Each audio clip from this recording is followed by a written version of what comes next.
sini saya akan menjelaskan tentang metode quantum teaching.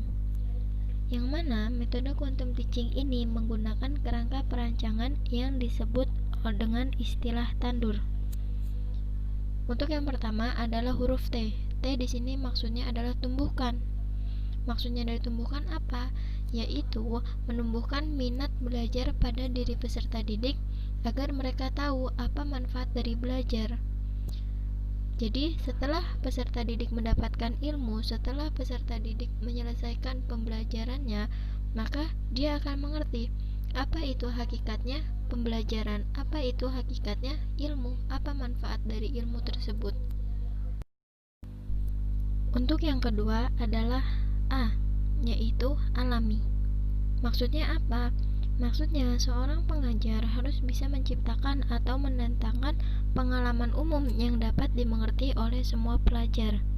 Jadi, ketika seorang guru mengajar muridnya itu tidak hanya datang ke kelas lalu menjelaskan, tapi bagaimana seorang guru itu bisa mendatangkan pengalaman yang umum, pengalaman yang mana peserta didik itu dapat memahaminya dengan baik. Selanjutnya adalah N, yaitu namai. Artinya apa? Sebagai seorang guru, kita harus bisa menyediakan kata kunci, model, rumus, strategi untuk para peserta didik. Jadi, ketika kita sebagai guru harus bisa menyediakan kata kunci dalam pembelajaran kepada peserta didik. Jangan malah kebalikannya, guru yang bertanya tentang suatu rumus atau model pembelajarannya kepada peserta didik, tetapi memang harus gurulah yang bisa menyediakan kata kunci tersebut, rumus tersebut, dan modul tersebut. Baiklah, untuk yang keempat itu ada kata demonstrasikan. Maksudnya apa? Maksudnya, seorang guru harus menyediakan kesempatan bagi peserta didik untuk menunjukkan bahwa mereka tahu dan dapat mendemonstrasikan apa yang mereka ketahui. Atau dengan kata lain, murid dapat menjelaskan kembali apa yang sudah dijelaskan oleh gurunya. Jadi, murid bisa mengulang apa yang sudah diberikan kepadanya.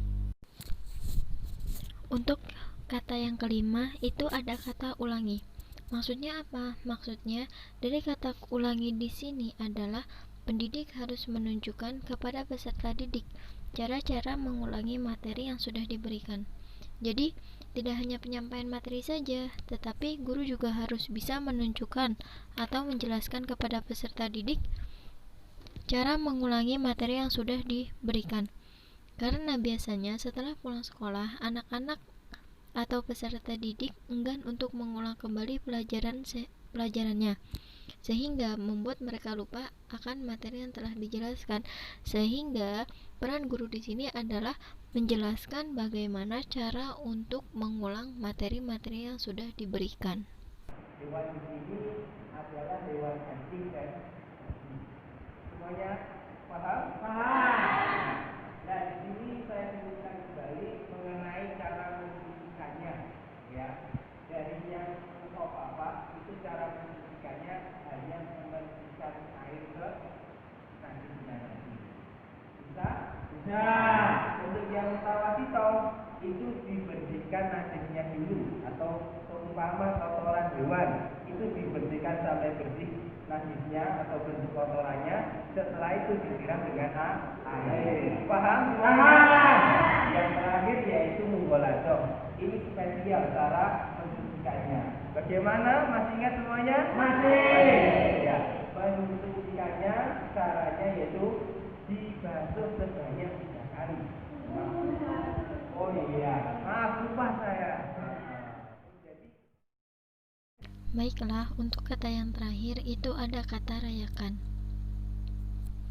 Maksudnya apa? Maksudnya adalah pengakuan untuk penyelesaian dan pemerolehan keterampilan dan ilmu pengetahuan yang selama ini peserta didik cari.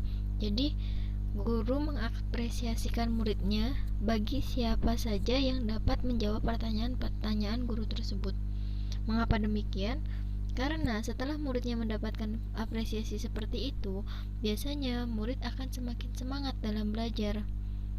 dan juga sebagai motivasi untuk murid lainnya yang malas dalam belajar. Maka dari itu, setelah guru menjelaskan, lalu guru bertanya kepada murid. Ketika ada murid yang menjawab, maka guru harus mengapresiasikannya. Jangan hanya memberi tepuk tangan, bahkan kalau bisa memberikannya sebuah hadiah.